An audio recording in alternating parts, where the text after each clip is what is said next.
having a mentor that is able to ask you hard questions or maybe even be a pattern interrupt you, in a way that you don't desire sometimes, is worth its weight in gold in business. Pete Camiolo I've coached with for 5 or 6 years now.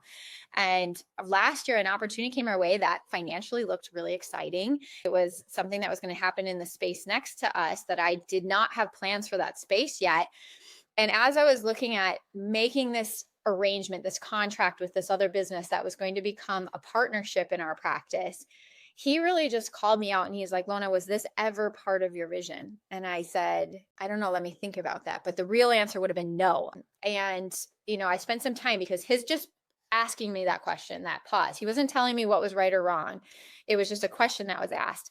And then it allowed me to really reflect on it. I was like, no, this really isn't actually part of my vision. I don't know what we're going to do with that square footage yet, but this probably isn't it.